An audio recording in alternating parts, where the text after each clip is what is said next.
powerful front benchers here. The President, Right Honorable Mathias Mpuuga, our Honorable Afe Nasasira, is intending Member of Parliament for Nakawa West. Honorable Juliet Kakande, Masaka City. Our women leader and the deputy, Honorable Nakanwaji, our intending Member of Parliament for Kampala City woman, Haji Chavandi, you have seen, former Chairman Gomba and incoming Chairman of Gomba DA. Our National Chairman, Samuel Walter Mkakurubega. Our Secretary General, Honorable Michael Mabike. Our very good one, the incoming Member of Parliament for Wakiso, Claudia Nakapero. Our Organizing Secretary, Haji Ismail Mulambu Semiaro. Former Chairman of Rubaga Division, Charles Mulindwa. Mr. Chigozi is on our Committee of Persons with Disability. Namare, Councillor Namare, our leader of Wakiso District and Councillor to the district. Honorable Semuemba, aspiring Member of Parliament, Kusiro South. Honorable Hajat Nachiboneka Councillor and incoming Chairman Butambala, contesting Butambala District. On this side we have our youth leader, Mr. Ogwe Salim, and then his deputy in charge of Northern Uganda, Okot. We have a Deputy Secretary General, Muzaffar Sentongo, Councillor Talibda, Secretary in charge of Presidency, our Deputy Treasurer, Mr. Kato, is behind there. Ladies and gentlemen, today is a special day. This is the first press conference since Masaka. You all know what happened in Masaka. It is a very big story that is running. For us it wasn't news, but for you it was a very important news. The people were quite surprised. We are surprised why Ugandans are surprised that we are that powerful. Honorable Mabike is the one that likes numbers. He will tell you that we did not even operate at 100% in Masaka. If you want to see how we operate at 100%, you wait for us in the coming elections. That is when you'll see how DA operates. So those of you who think that we operated at 100% in Masaka, you'll be surprised at what it means for the DF to operate at 100%. But today, I want to take this honor, singular honor, to invite the President, the youngest President of the youngest party, Right Honorable Okitoy, OHTwa, Ladit Muchunguzi, Mathias Mpuuga, Nsamba, speak to you.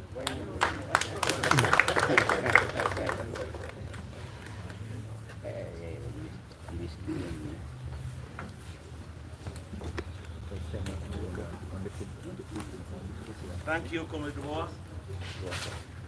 Our Mobilization Secretary, media elected to take over my space. I'll behave like a choir member to hold my booklet.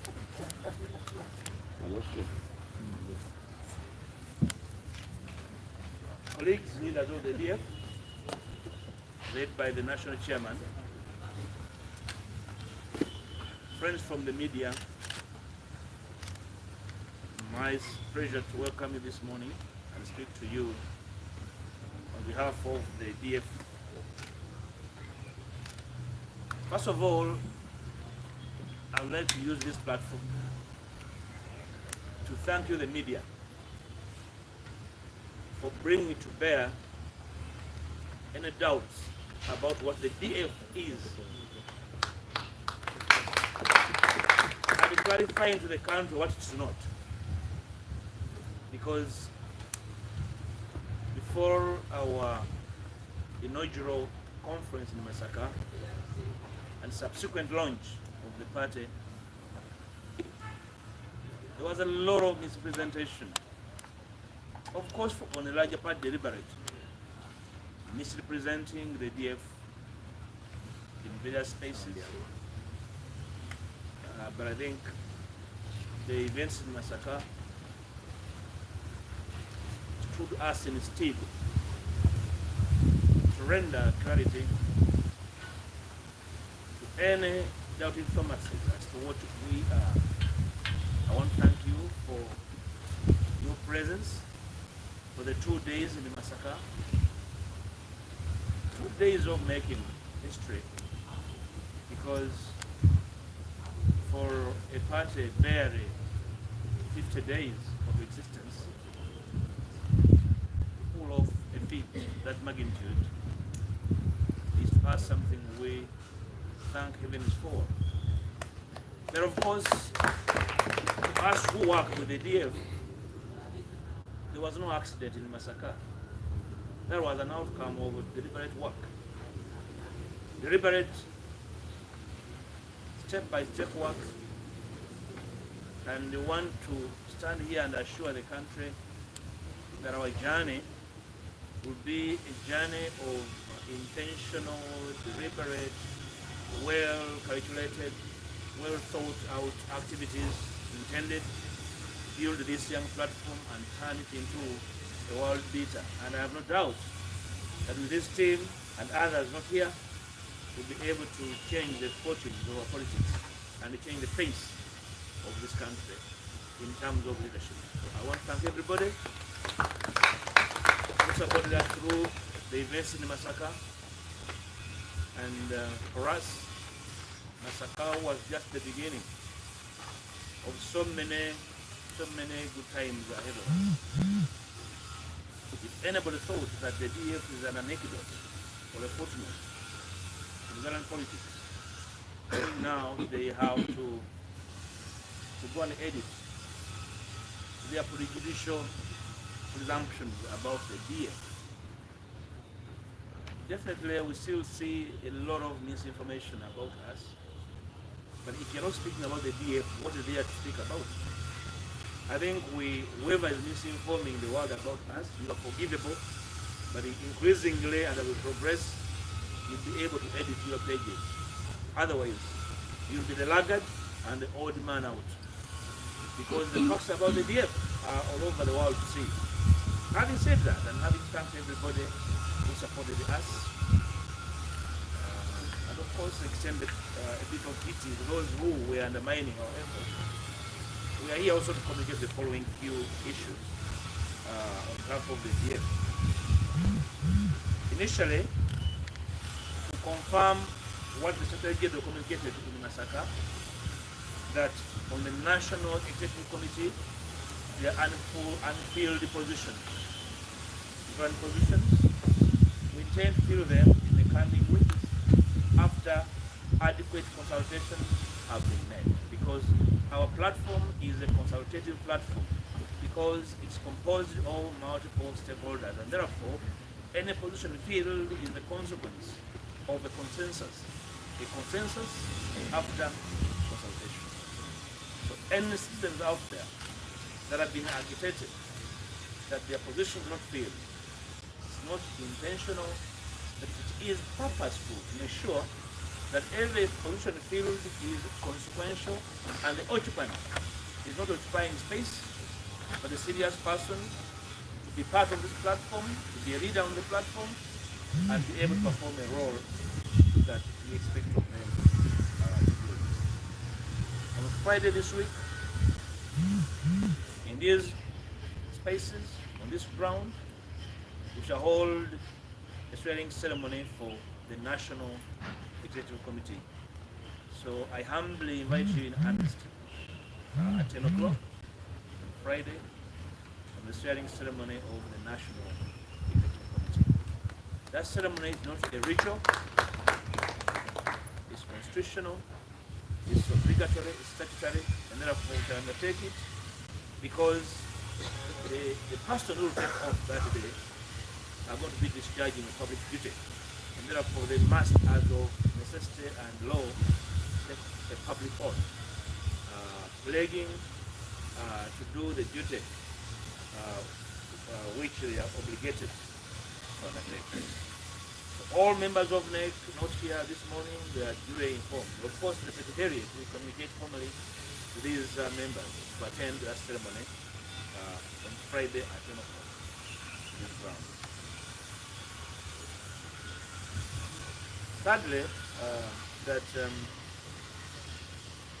we have started as a young party to roll out a membership recruitment drive, and we clarified in Masaka, and I'm here to clarify again on the nature of membership that you can be a part of as part of the DF.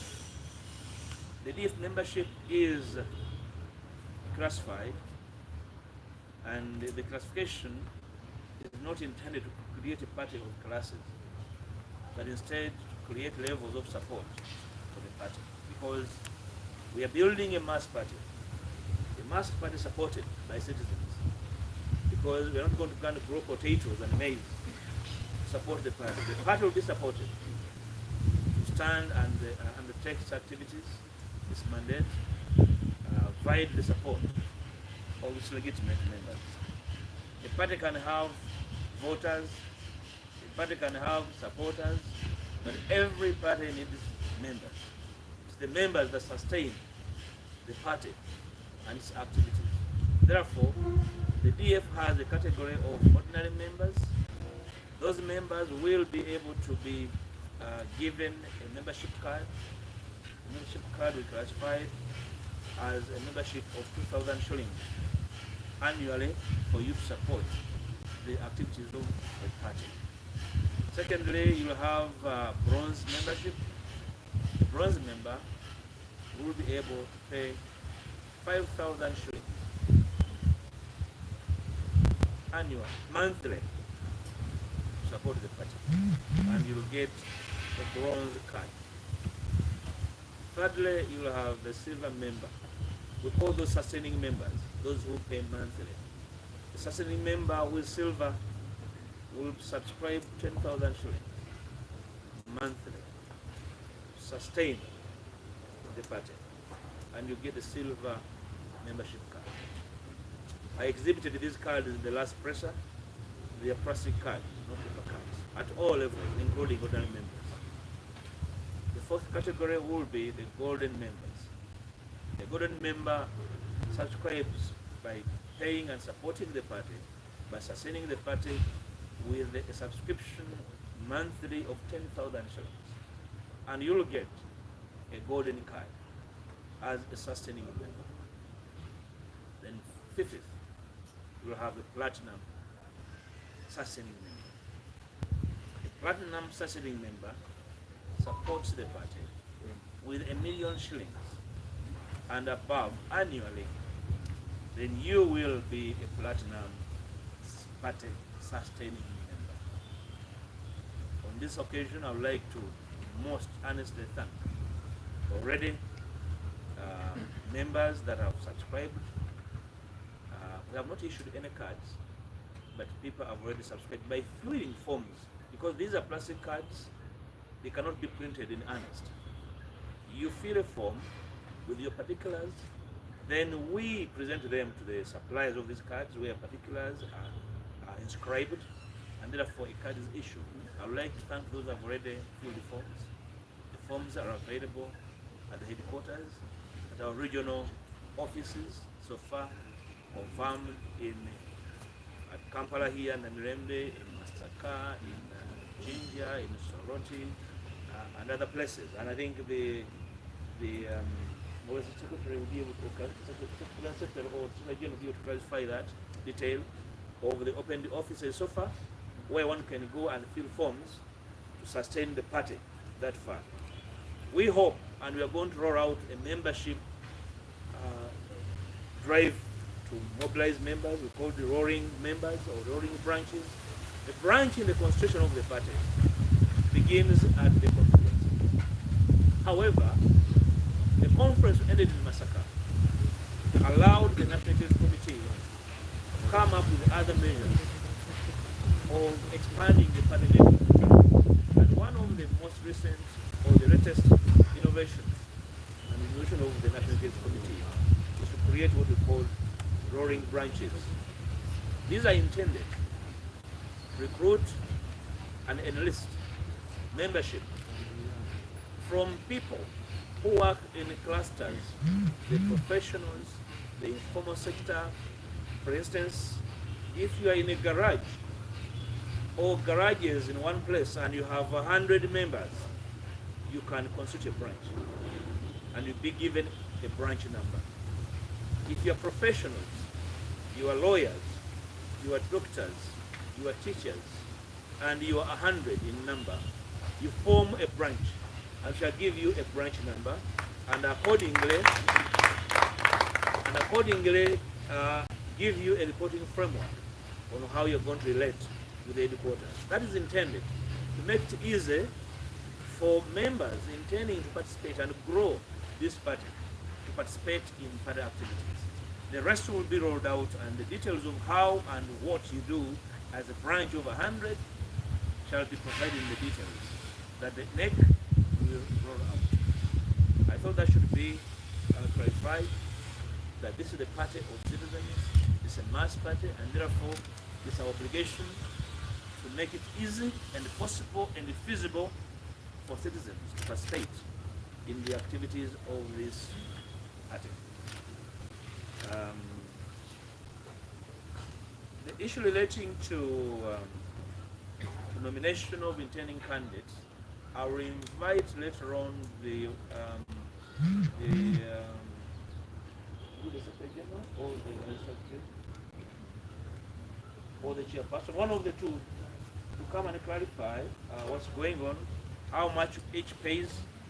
I have seen misrepresentation of the DF. You see, the DF is really sweet. Whoever has nothing to do writes about the DF, and we enjoy it. Please be informed, all there, not this one here, that we enjoy the fact that we are occupying you and giving you business. But I'll ask our team leaders here to come and clarify, because already we have people having to apply for positions as candidates, and therefore we need a very clear outlay of what you need to come and be a candidate of the DF in that position. And I want to clarify this: we have not gazetted any position to anybody or for anyone. All electoral positions are available, and the beauty about the DF constitution is that even a presidential candidate position is open. Being president does not make you an automatic presidential candidate. Every registered member of the party has a chance at becoming a presidential candidate. So we do not have any gazetted position, any preserved position. We don't have any privileged person in the DF. So all of you out there, please be informed that you have a chance at coming and asking or requesting to be the flag bearer of the DF in any position. The other thing I want to clarify to inform you is that we shall have our first conference, broad national, not internal conference, but an open air meeting at the DF in Kampala on the 18th of this month. For the first time to speak to the country after the launch of the party. And we shall be rolling out these meetings, public meetings, in the coming weeks. We shall be in Kampala. The venue will be communicated in due course, but the date is 18th of July. We shall be in Jinja on the 1st of August. Those two have been confirmed. That's right. So Jinja, the Busoga people, Odeyo, will be coming to Busoga on 1st of August to speak to the people of Busoga at the DF after our inauguration and launch. My last communication to you, citizens, is that on behalf of the DF, I'm here to re-echo and recommit on behalf of the party our readiness, our preparedness to work with all forces of change in this country.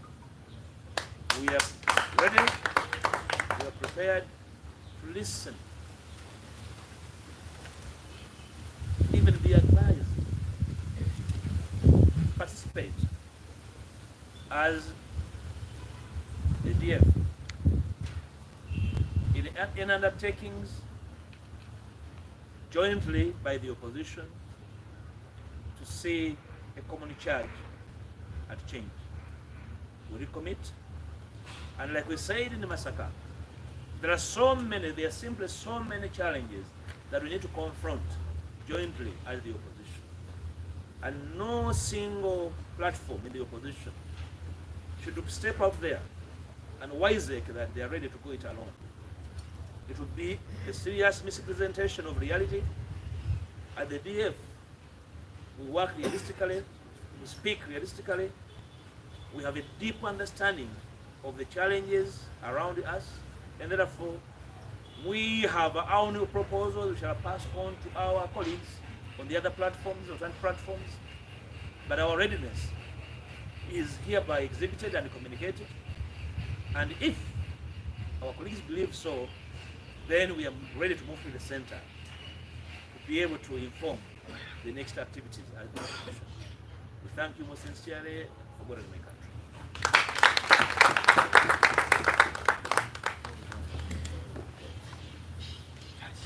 Njokubagambira mu Nyakitara.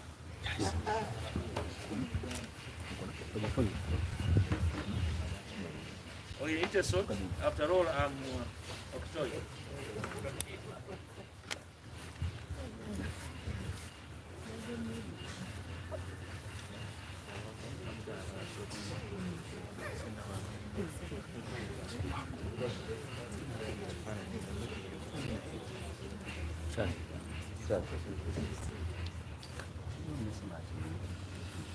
Basebo ne banyabo njala okubaniriza enkyaleero okusingira ddala okubakulisaayo ebuddu kibuga kya nnyini mu Masaka twakuŋŋaana nga Democratic Front ennaku 2 namba abalala bamalayo 3 waliwo n'abaŋŋamba tebamalayo wiiki namba mbakulisaayo era mbeebaza okusingira ddala mbeebaza mmwe bannamawulire abawaayo ebiseera abatwala obudde n'ebitutu byonna ne mutuusa ku ggwanga ensonga enkulu ezaali e Masaka. Tubeebaza era mwatuyamba nnyo okukakkanya emitima gyabo obaolyawo n'okweyaliikiriza abo abaali batamanyi kye tuli. Nyongera okubategeeza nti gakyali mabaga. Enteekateeka z'ekibiina eziddako zekennenyezebwa, zikenenulwa, zikolwako n'obwegendereza, era tujja kwongera okutegeeza eggwanga ku buli mutindo gunaaba tutuuseeko. Eggwanga lino litambulira mu bintu bingi nnyo ebirimu ekizikiza, naye ffe nga DF tweyama nti buli nsonga gye tunaakolako ejja kubaamu okwebuuza ate n'okutegeera ebyo ebinyuma bannayuganda. Njala kuyozaayoza bannange bwe twaweebwa obuvunaanyizibwa abakulembeddwa ssentebe muganda wange mukulu wange Samuel Lubega, era n'okutegeeza eggwanga nti nga Ssaabawandiisi byatutegeeza nga tuli e Buddu wakyaliwo ebifo ebitannaba kujjuzibwa. Sibyajjuzibwa kubanga tewaliwo bantu basobola bigendamu, naye twebuulirira nga wakyaliwo okwebuuza okukyetaagisa okusobola okujjuza ebintu ebifo ebyo n'abantu abagwanidde okubibeeramu nga ba muzinzi era nga bajjayo ekinyusi n'ebigendererwa by'ekibiina. Bagituza obulungi nti ekibiina kino ntabiro era buyungiro bw'ebibiina ebirala n'abantu ab'enjawulo, n'olwekyo tubeera beegendereza okumanya ani aweddwa buvunaanyizibwa ki n'engeri gy'agatta ku katale eddene ery'okuzimba ekibiina ekirina amaaso, ekirina amatu, ekirina n'amagulu n'emikono ebijjukira Uganda yonna. N'olwekyo ababadde beebuuza lwaki ebifo ebimu twabirekawo, kituufu waddewo n'abalala ababisaba, naye si kusaba busabi olw'okutegeera nti ky'osaba okitegeera. Ekyokubiri nti nikyoyagala okujjuza si mukolo bukolo, naye kigatta ku ebyo ebigendererwa byaffe nga Democratic Front. Kulisaayo nnyo bannange na bonna ne bannayuganda bonna abatuwa obuyambi, abatusabira n'abakyatubanja mutugumikize tujja kubasasula. Abefe abatalima kasooli, abatalina mulisiri gwa bijanja oba gwa mmwanyi, era ebintu bingi twabikola nga tufuna obuyambi bwa bannayuganda ab'enjawulo abagamba nti kale mugende mukole ekyo tujja bagumikiriza. N'olwekyo tubeebaza Katonda yatuwa akaseera akalungi nga tuli mu conference eyo. Ensonga gye yalokoonako nti mu kaseera kano tugenda mu maaso ng'ekibiina okugaziya n'ogw'omukisa bannayuganda ab'enjawulo ssekinnoomu ne mu bibinja okubeera n'okwegatta ku kibiina kino. Nga bwe twatangaaza okuva ku ntandikwa tusobola okwegatta ku kibiina kino ku mitendera egy'enjawulo egiwerera ddala emitendera 5. Kubeera mmemba, tugamba mmemba asookerwako ng'osasula kaadi eya plastic ya 20,000. Osobola okubeera mmemba tugamba ow'ekikomo oba bronze, osasula obwa mmemba bwa 5,000 buli mwezi, kubanga ekibiina tekirina budde bulima kasooli na lumonde, kirina budde bukola mirimu naye kyetaaga abakyagala bakyumirwa, abaagala ebigendererwa byakyo abakiyimirizaawo, abanaawangayo akasente ak'ekikomo 5,000 buli mwezi, abanaawangayo omutendera ogwokusatu, abanaawangayo akasente okunirawo ekibiina ka 1,000 buli mwezi, abanaabeera n'obwa mmemba obwa siliva. Oba siliva kiki? Siliva kya Luganda oba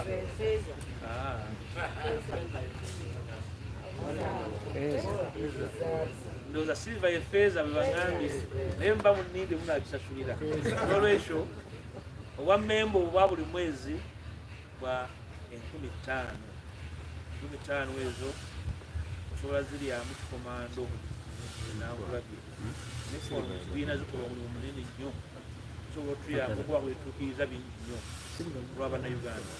Mutendera ogwokuna gwe gwa zaabu oba gold. Owa gold atuwaayo 5,000 buli mwezi, ye zaabu. 5,000 egyo gikola ebintu bingi nnyo wano ku kitebe, ku matabi branches, okutambuza emirundi gy'ekibiina. Ate twaddewo emikutu egy'enjawulo ekitusobola okukolerwa, tewetaaga kujja ku kitebe. Omutendera ogusembayo gwe gwa platinum. Platinum ekigambo kikyambuza eky'Oluganda oba kiki eky'Oluganda era ye platinum. Platinum member atuwa kakadde kamu buli mwaka, era njala kutegeeza eggwanga nti sente ezo zivugira ddala nga nnyingi, naye tuli ba mukisa olw'olwedde abatandise otuwa sente eza platinum. Olwekyo twebaza abantu batuwadde obuyambi obw'enjawulo. Yatusaba omuntu yenna ayagala okubaako obuyambi waawe ekibiina, ogenda ku mutimbagano gwaffe www.democraticfront.ug olaba engeri gy'okuwaamu donation. Bajja kutwala wosobola okuweera obuyambi, watoze ku kitebe togamba nti naziwadde gundi nedda, esi nkola yaffe. Tulina kukola enteekateeka obe ng'osobola okutuwa obuyambi ng'okozesa essimu w'oli buli wendi nfuna. Naye nga mukimanyi byonna tubiteekateeka, twagala mbeera yonna erimu gundi eyazinonye, gundi gwe baziwadde, naziwadde gundi tumugamba aziwe gundi, aziwe bitandikira. Tuli beegendereza nnyo eri tugenda okukolamu obuvunanyizibwa buno. Era tusaba obuyambi bwabwe bannayuganda. Ekibiina kino si kyaffe, ekibiina kino kyammwe. Bwe nnaaba mmaliriza wano nja kusaba omu ku bakulembeze ajja atangaaze abasaba okulwesimbawo ku tiketi y'ekibiina. Ensonga gyendeseeyo ku bwammemba nyala okutangaaza nti tutaddewo omukisa ogw'abantu abakolera awamu oba abakolera mu professions ezimu, bamakanika nga muli mu garagi muweramu 10 oba ziriraanye ziri 10, bwe muwera abantu 10 mufuuka tabi owa branch. Era mujja nemutegeeza ekitebe ekibawa certificate eya branch. Oba muli basawo, muli badokita, abasawo sebo kyabawandiika n'abekinansi nabo kwe bali kasamuweera 10 nga mwagala bwa mmemba, mujja nemutegeeza era muba mufuuse branch. Tujja kutangaaza bwe mubeera branch mufuna biki mu kibiina, ekibiina mwetaba mutya mu ntambula yaakyo, tusobole okuwa omukisa bannayuganda ab'enjawulo abaagala okuba kwe bakola n'okuyamba ekibiina kino okuyimirirawo n'okweyimirizaawo. Njala okutegeezera eggwanga nti olunaku lwokutaano okwosa enkya wajja kuba wano omukolo ku kitebe ogw'okulayiza abakulembeze abaalondebwa e Masaka.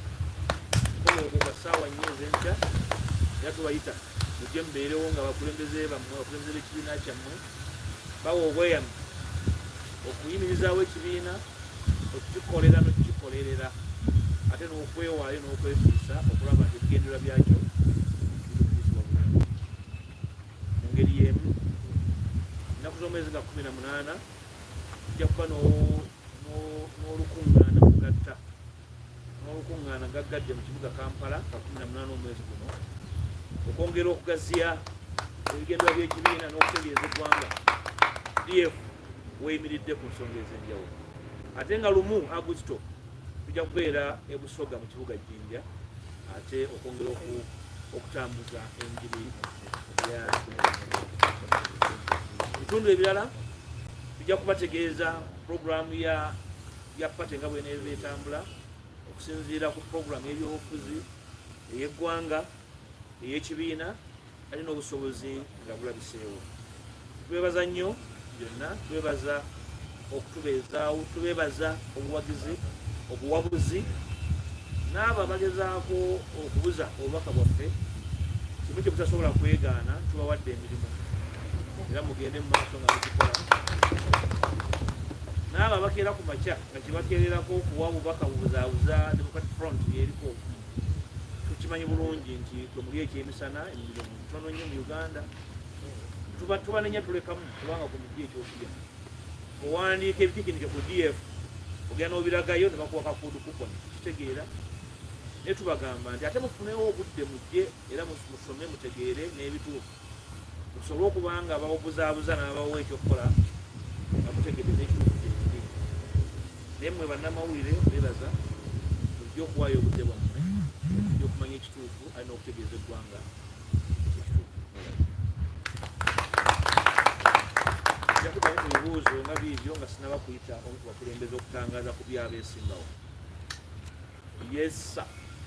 Ekitiibwa neyanze erinnya nze Dennis Ntege nga nkwana BBS. Kona nnyo ssebo.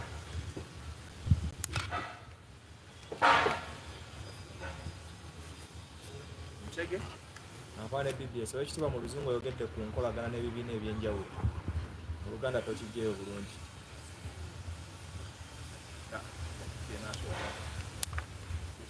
Ekitiibwa nze nsonyi waamu ekyange kyawukanako katono. Ndamirimu Mary nkola ne Ketive. Nsaba endowooza yo ku nkola y'ebibiina by'obufuzi ne bannabyabufuzi abakozesa ebibinja by'abavubuka ze bayita kati eggaali nga we twogerera waliwo n'eziri mu kkomera ezitemeze mu bwega w'emitayimba. Kikyo kyogerako era zitwalawa ebyobufuzi bya Uganda ensangi zino. My name is Julius Bakabage.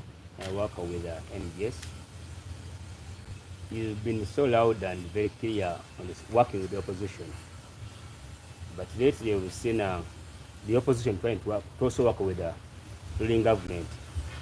We saw the Democratic Party signing a cooperation agreement with the NRM. Would you, as the DF, consider also dialogue or working with the ruling government?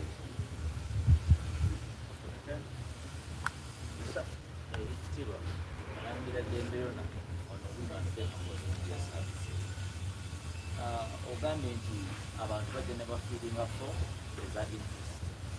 So tubadde tusaba just figures ez'abantu okubaolyawo abaakujjayo kolaga interest yaabwe. Tubajja okutogerako I don't have the records. Yes, so nze Masaka yanja ndi wa radio singa ekisooka kya bulumi kuba kyakwewuunya ng'ekibiina ekito DF kiina nteekateeka kikukomya commercialization of politics kubanga bulabika nga obulwadde obutandise okujja nga kiraga nti atalina tajja kufuna mukisa kuba na bukulembeze. Ekyokubiri ewaffe banganya okuddayo nga kitegedde omugenda okutandika okwaniriza ab'eggwanga.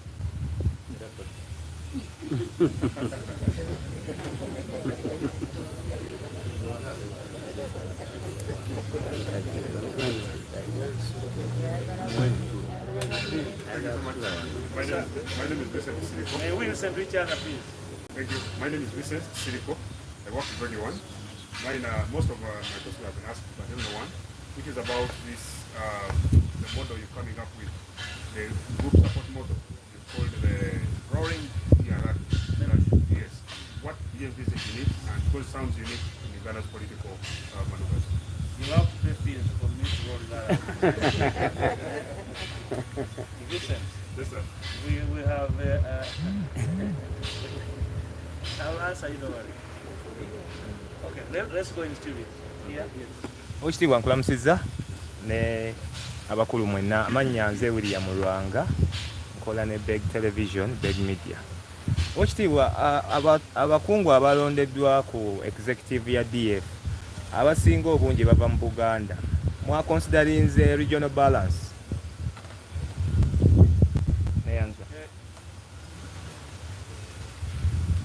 Yes, sir. My name is about the study. When I think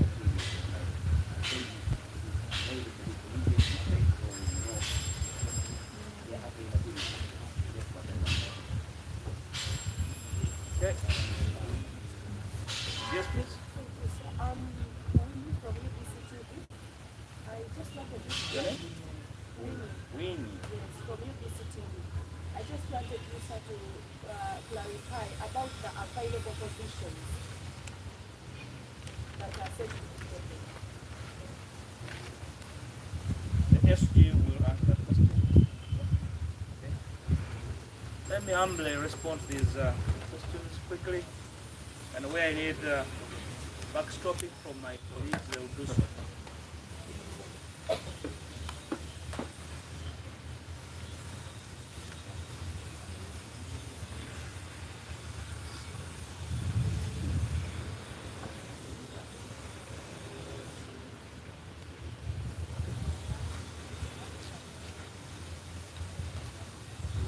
Mwami Ntege yatagala ntangaze ku nkolagana n'ebibiina ebirala.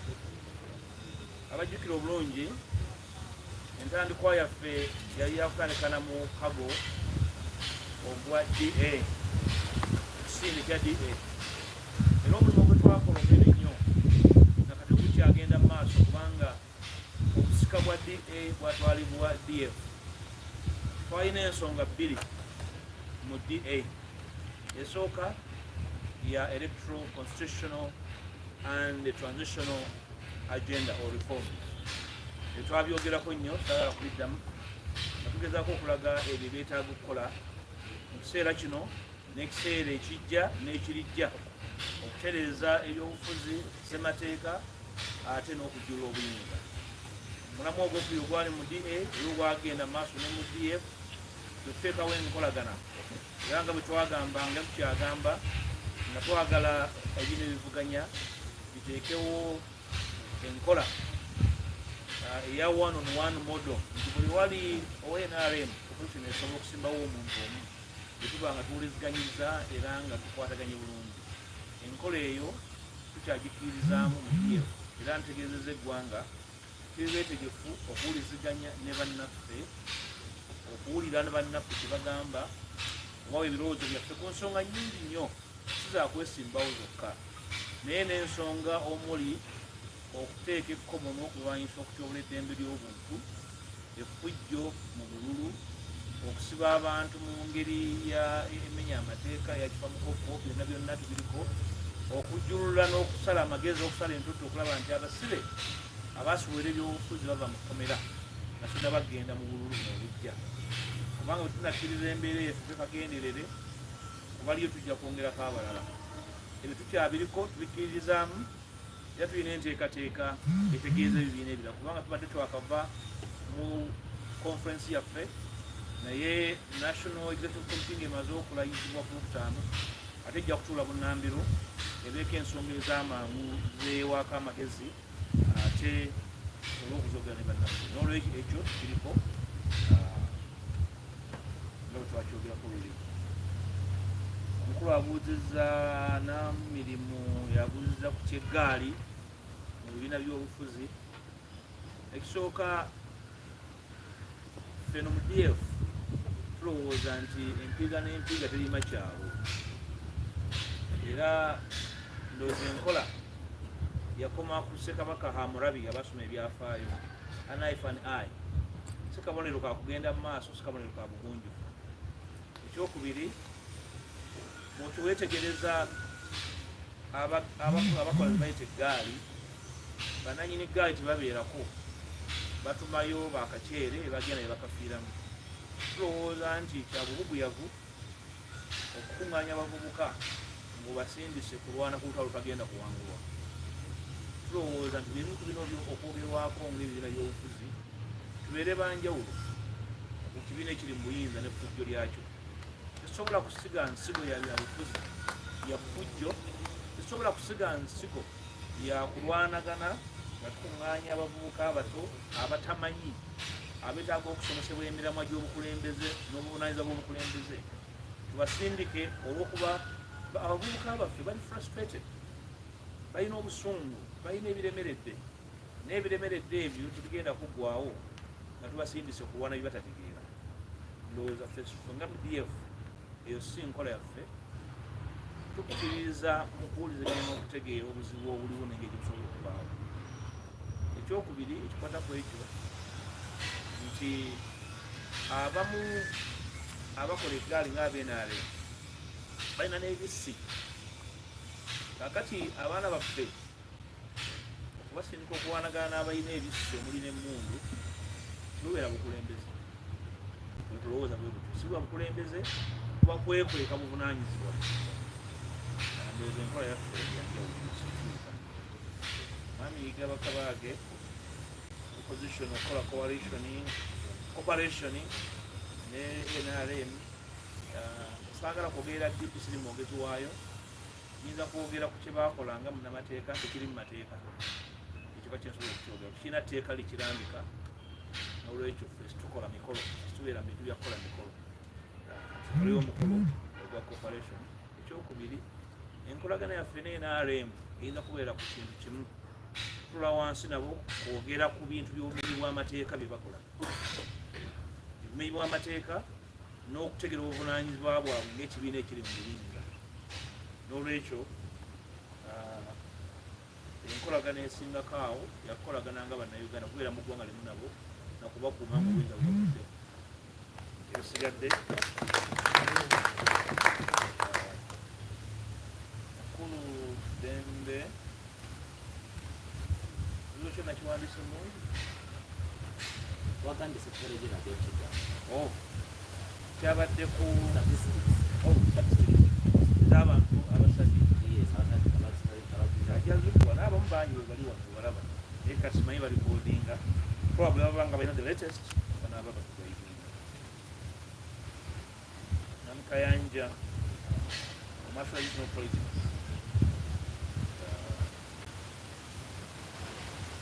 kisooka okuteeka ensimbi okukulembeza ensimbi okukulembeze kyabulabe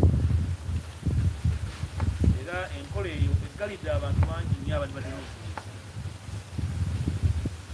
obaolaba omukulembeze omu ku bakulembeze ajja kulambika ebisale kugambe ebyaffe byetwagaddewo mugagala okwesimbawo bw'obuwulira oyinza okugamba ntuli mu kusaaga naye ku sente mutono ekigendererwa kya cavalinga stationary mutono nyo buli administrative basukkiriza nti ekibiina kikuŋŋaanya esente tewagala okwesimbawo olukifuna esente ezinakiyimirizaawo ekyo si kituufu kya butaliimu kituufu nyina ebibiina byempulira ebya issues ne invoices nga kuliko n'ebiseera ebyesalira bw'otazeeta mu bbanga bweriti tujja kugamba omulala akole ki asasule kakati ebyo kasita ogenda mu press conference zaabo ate obamanyi obabuuzanga sirina bwejja kwogerera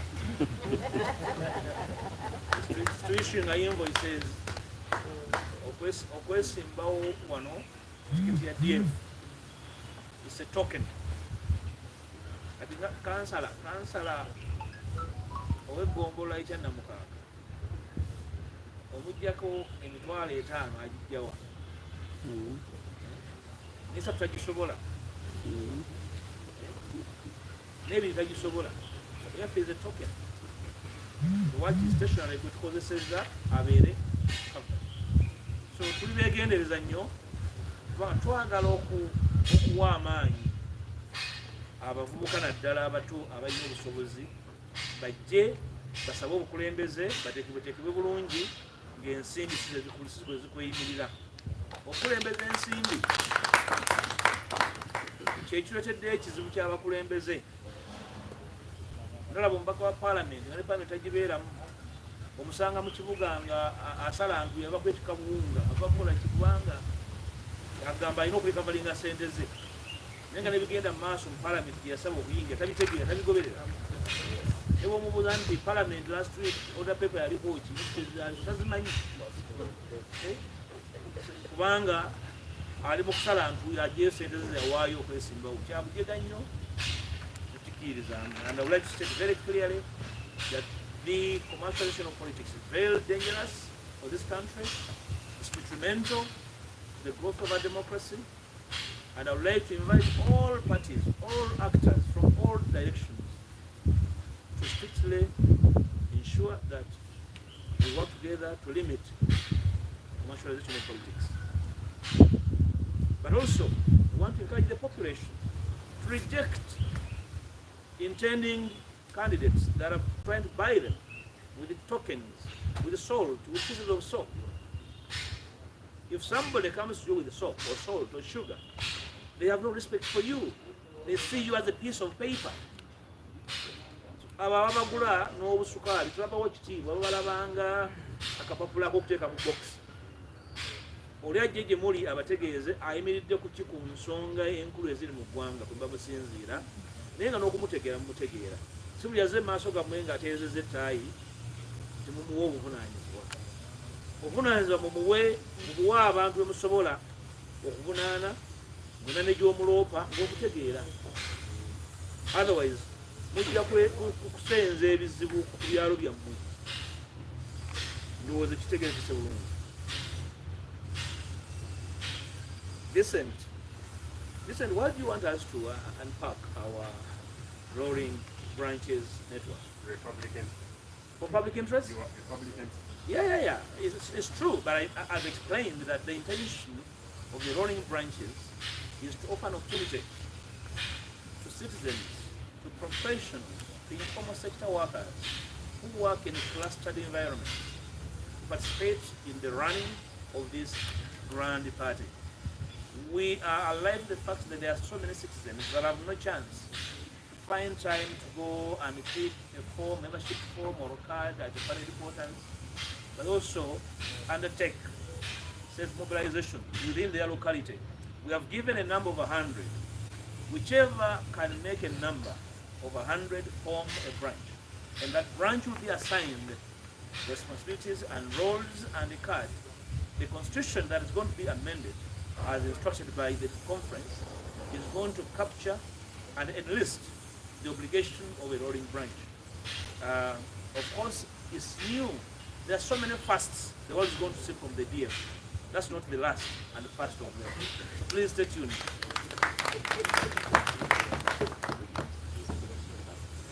Mwami Lwanga, abakulembeze abasinga bavude mu Uganda. Ndowooza ekyo Mwami Lwanga wetaaga kuba tooki otegeere, kubanga nga bwe twategeeza nti DF entandikwa yaayo eriko platform nyingi. Kwaliko ba principles aba SDP, aba DP block, aba PDP, aba my leader, aba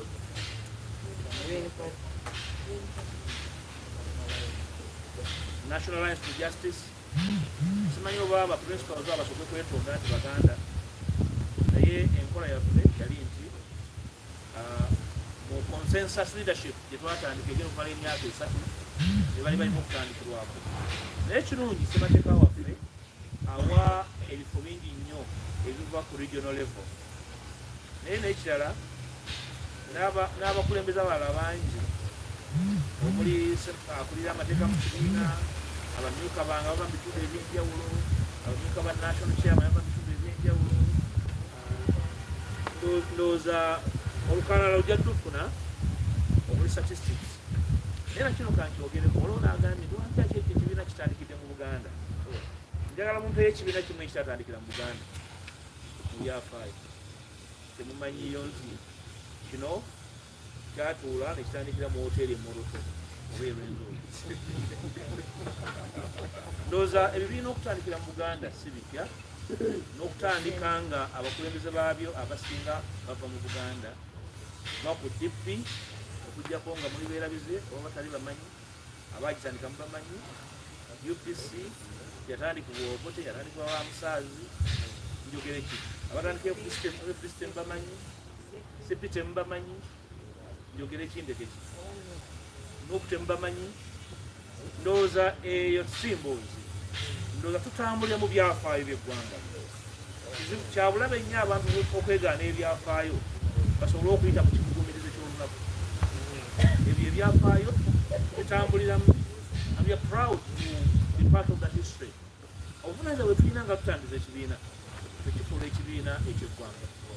Era tuli ku lugendo olwo tujja kulutuukiriza.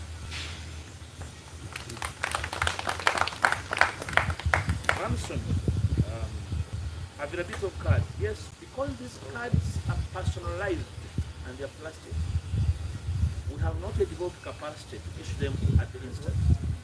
When you fill a membership application form, you give us a week to process your particulars, and we cannot be processing a single card. We have a threshold of a number of forms, and once they're produced, we call the applicant to take their form. Because the card bears your name, your telephone contact, your village and whatever, and it's plastic. And the marks there are indelible, so you cannot issue instant as well. Of course, with the time, we shall have our own internal capacity to have these cards produced domestically within the party confines, and therefore a card will be able to be issued instantly. In the last conference we had here, I showed you samples of these plastic cards. So if you intend to apply for a membership, you do fill a form and give us a minimum or maximum of 1 week, and then you have your card issued. That's what I can say.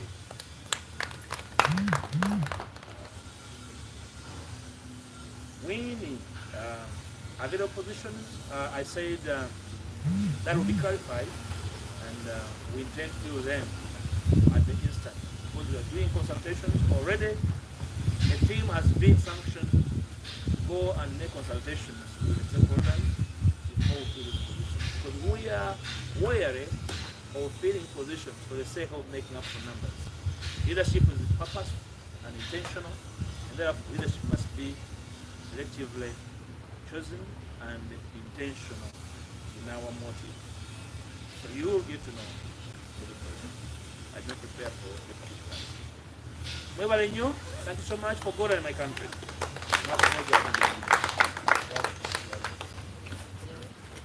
Can I invite Mr. Roa to lead us in wisdom, clarify what issues that I didn't tackle? Thank you.